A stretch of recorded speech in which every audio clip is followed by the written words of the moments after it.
Hello, good morning again. Once again, um, I want to talk about a woman's value, a woman's self-respect.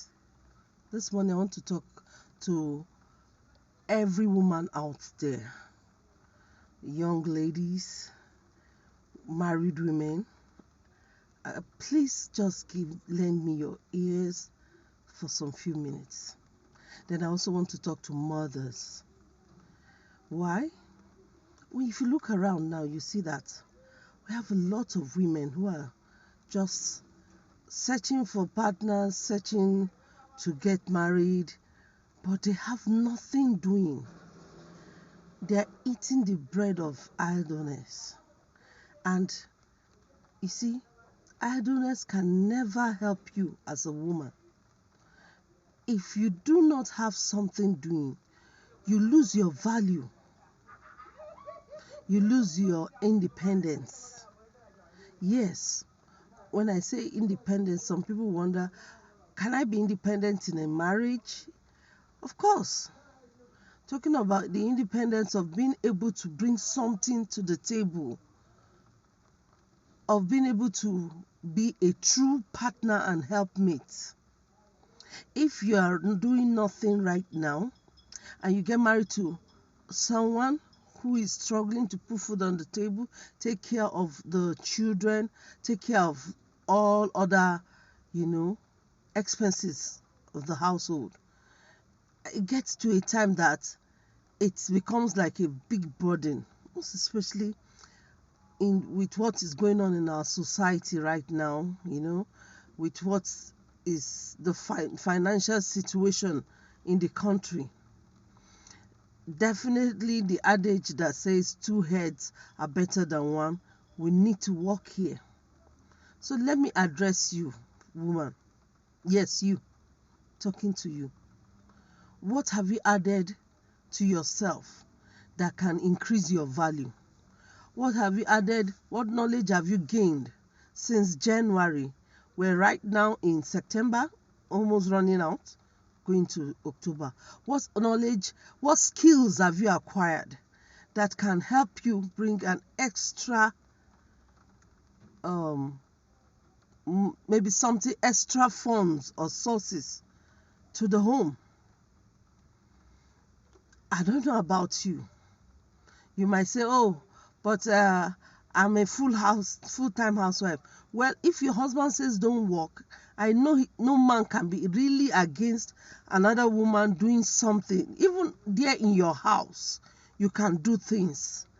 I mean, with the situation we have now, in the technology has gone so far that people stay in their house and do, online business, and without going anywhere, you make your money.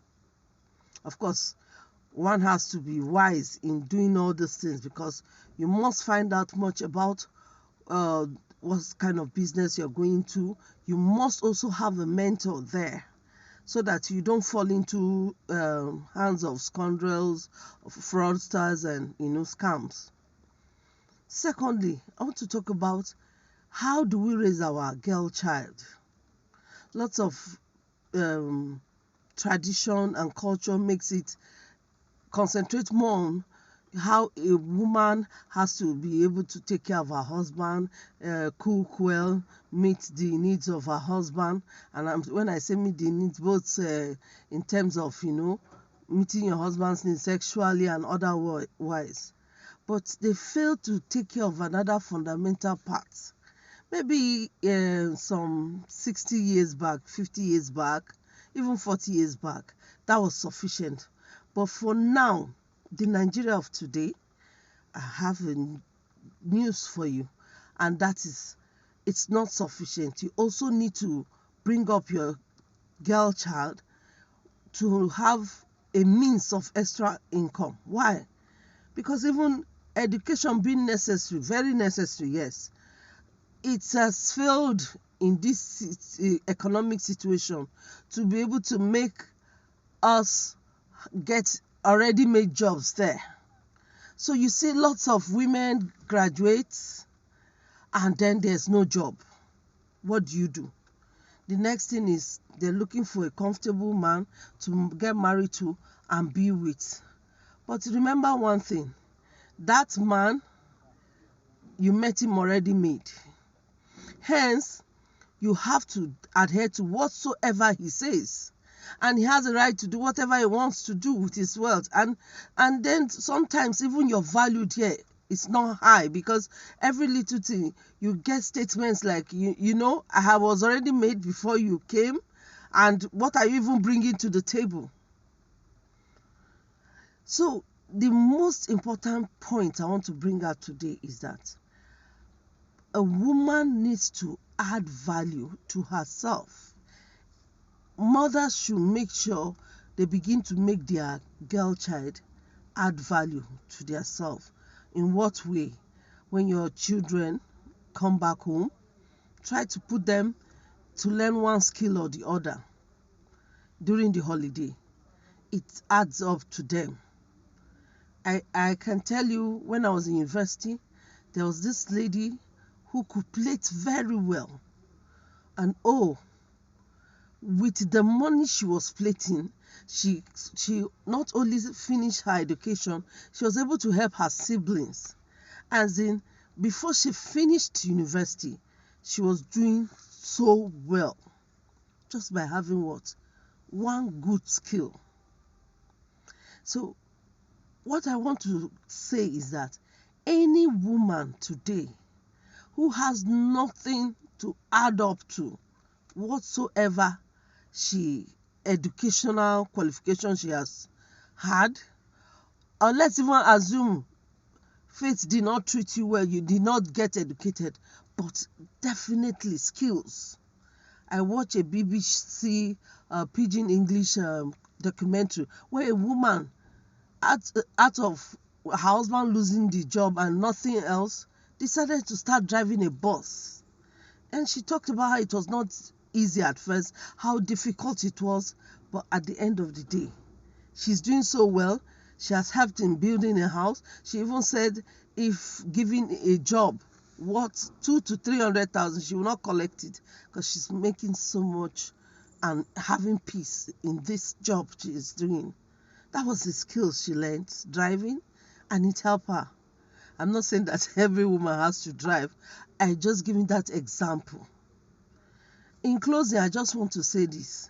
In the Bible, Jacob loved Rachel. But have we ever thought about it? Why Jacob loved Rachel so much? He loved her, yes. You say because she was beautiful. Yes, the Bible described her as beautiful. But the Bible also described her as hardworking and industrious. Can you remember the first time Jacob met Rachel? She was the one controlling her father's sheep. What happened to Laban's sons? What happened to Leah? They were at home. And that is why she held more value in his eyes. And if you will read further into the Bible, you will see that in future, when Jacob's father-in-law, that is Laban, was beginning to trick him, into using him to increase his wealth and collecting so much from him, the wisdom he got on how to make his own wealth was through the sheep. And I can definitely tell you, I suspect the hand of Rachel's advice was in that wise decision he made. In closing, I just want to say, if what I've said has made any little impact on you as a woman, as a young lady, as a mother, please act on it and also join in advising others. Please, you can now, after this, please subscribe and make comments. I want to hear what we think about what I've said. If you have anything that you think we can add to that, please add it to the comment section, and then please like, and God bless you. Have a wonderful day.